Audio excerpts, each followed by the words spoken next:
puis, on va évidemment parler de cette logistique urbaine qui est au croisement de nombreux enjeux pour les territoires.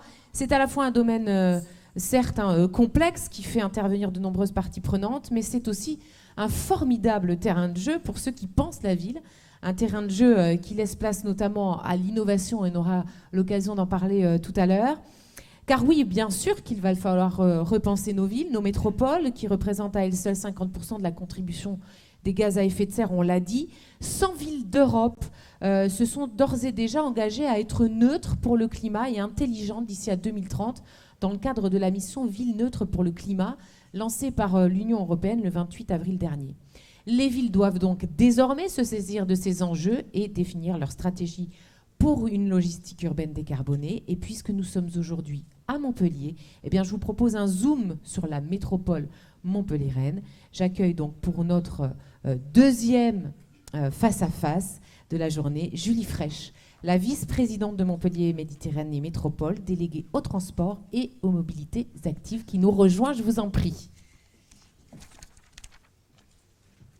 Allez, venez vous asseoir ici, vous avez un micro. Merci beaucoup d'être avec nous, Madame Fraîche. On parle de plus en plus de logistique urbaine, et notamment quand on évoque la ville durable de demain.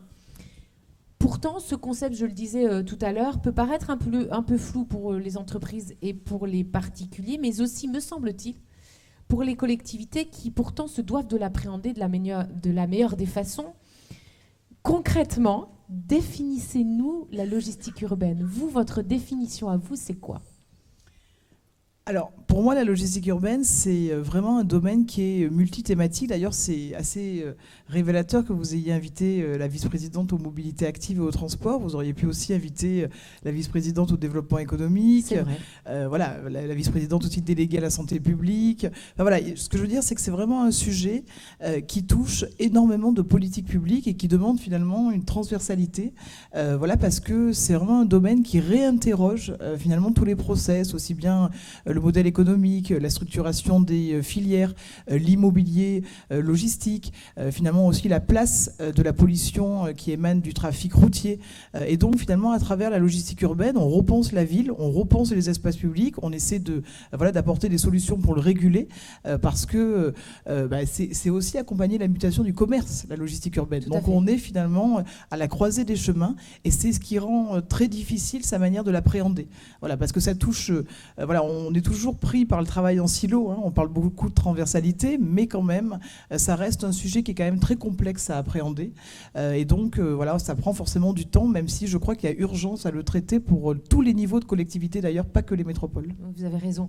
Quelles sont vos ambitions, justement, vos objectifs dans ce domaine-là, ici à Montpellier ?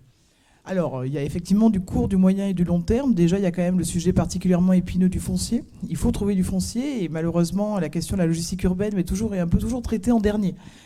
Parce que finalement, à travers la logistique urbaine, quand on parle de logistique urbaine, personne ne sait ce qu'on y met derrière. Et vous avez raison finalement d'appeler d'abord à sa définition, parce que c'est vrai que cette transversalité, aujourd'hui la logistique urbaine, c'est du camion, c'est la livraison de petits colis, c'est la livraison de palettes, c'est des espaces de logistique, c'est de l'immobilier logistique, c'est aussi quand même de l'encombrement de l'espace public. Plus vous avez des gros camions, plus finalement ils pénètrent votre espace public, que nous souhaitons parallèlement apaiser. C'est aussi un enjeu de santé publique, quand vous savez finalement que 50% de la pollution de l'air est la conséquence directe de la circulation des poids lourds, alors que finalement le parc poids lourd ne représente que 5% du parc total. C'est aussi l'accompagnement des professionnels, parce que les professionnels, c'est aussi une activité économique, ce sont des emplois derrière, donc il faut aussi accompagner le changement. Donc voilà, tout ça mis finalement, tous ces sujets mis les uns à côté des autres, finalement c'est difficile de les appréhender. Donc nous, ce qu'on fait d'abord, on a déjà mis en place la zone à faible émission, on a rencontré l'ensemble des professionnels pour connaître leurs contraintes, on a commencé à identifier les potentialités foncières pour créer des espaces logistiques finalement de proximité.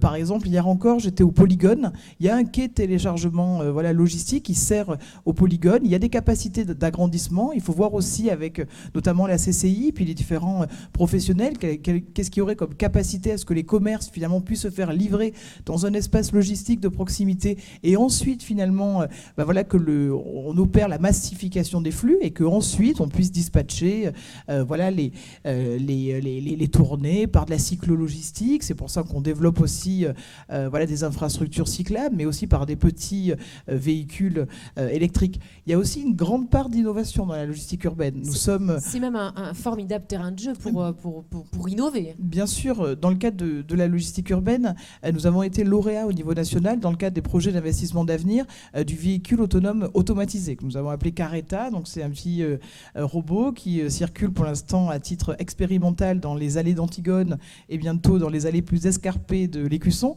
Tout à fait. On en a parlé avec la Poste et Monsieur Delaval nous a expliqué ce qu'était ce petit robot. Voilà, nous sommes également lauréats au titre du dernier appel à projet de l'ADEME sur le tram fret. Nous avons une réflexion sur la modernisation du mine pour faire un embranchement ferroviaire pour le tram fret, parce que nous sommes convaincus qu'il y a effectivement une voie sur le tram fret, même si on est bien conscient que ça réinterroge le modèle économique global.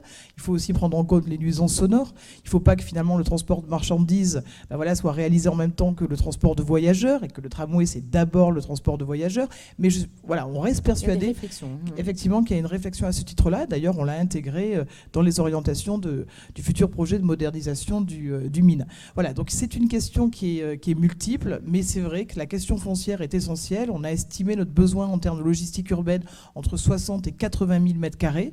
Il faut arriver à créer un grand hôtel logistique, comme le dernier qui ont été inaugurés dans d'autres grandes métropoles françaises, mais il faut aussi des petits établissements de logistique de proximité, finalement, pour arriver à répondre à la demande. Je rappelle quand même que depuis le Covid, c'est 40% de petits colis supplémentaires sur le e-commerce. Ça change complètement les usages et ça crée aussi dans chaque ville des mésusages, des camions qui s'arrêtent en plein milieu de la voie. C'est pas comme si on savait pas qu'à Montpellier il y avait des problèmes de circulation, donc ça n'arrange rien.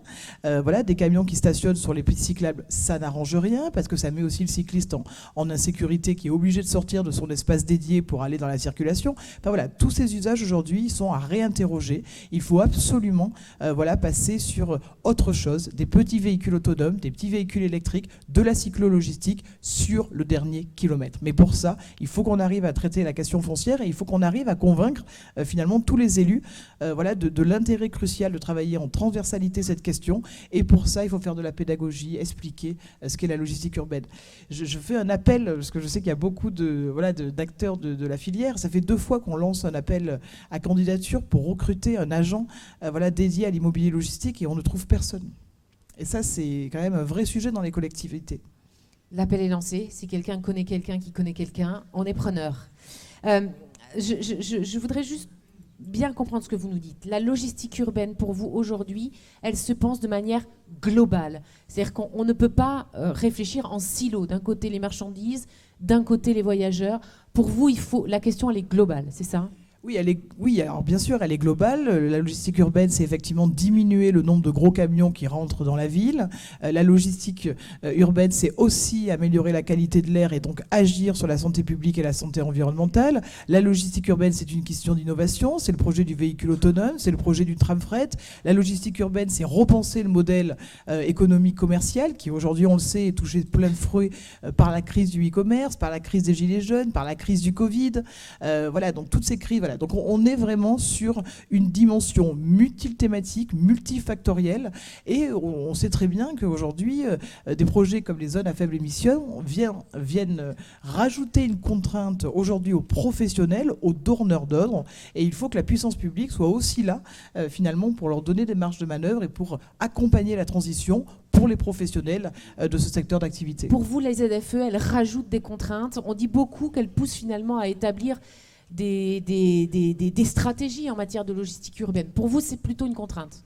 Oui, bien sûr, pour les professionnels, voilà, ça interroge aussi le changement du parc, c'est un investissement. On sait très bien qu'en fonction voilà, du modèle sur le gros porteur, je vois le président de la Fédération régionale des travaux publics avec qui on a longuement échangé pour arriver à trouver les bonnes dérogations. Pas des dérogations à tout va, pas finalement le concept d'ayatollah en disant il n'y aura aucune dérogation, mais des dérogations qui finalement arrivent à trouver le juste équilibre entre notre objectif qui est d'améliorer la santé publique, améliorer la qualité de l'air et en même temps de ne pas pénaliser l'activité des professionnels. Je le sais, tous les grands groupes aujourd'hui ont des stratégies de verdissement de leur parc, mais il ne faut pas aller trop vite parce qu'on sait très bien voilà, que c'est facile pour les grands groupes, ça l'est beaucoup moins voilà, pour les petites entreprises. Voilà, il y a des modèles aujourd'hui, alors déjà il y a quand même des modèles aujourd'hui qui n'ont pas finalement de modèles comparables à faible émission. Donc ça c'est une première chose, donc ça rend la dérogation assez simple à établir. Ensuite il y a des modèles effectivement où le surcoût dépasse les 20 000 € voilà, par camion. Donc voilà, donc il faut adapter les usages, il faut tracer voilà, une perspective et il faut déterminer des dérogations. Et en plus, la loi est assez souple à ce sujet. On peut déterminer des dérogations et dans 3 ans, on va se retrouver. Et je rappelle quand même qu'on est la seule métropole à avoir établi une liste de dérogations que toutes les chambres consulaires, tous les professionnels ont signé. Voilà. Donc on est vraiment tous d'accord et on a travaillé de manière bilatérale. Ça a été un long travail et je crois qu'aujourd'hui, on a établi une confiance et dans 3 ans, je suis sûr que ça se passera très bien parce que les professionnels comme nous, voilà, responsables publics, on veut le même objectif, c'est d'une part accompagner la transition et en même temps répondre à cet enjeu qui est d'améliorer la qualité de l'air. Oui, parce que vous avez raison, et on en parlera tout à l'heure avec Olivier Giorgiucci, mais des camions de chantier électriques, à ce jour, il n'en existe pas beaucoup, voire pas du tout. Donc c'est sûr qu'interdire ces camions-là d'entrer dans les villes pour mener les chantiers, pour l'instant, c'est compliqué.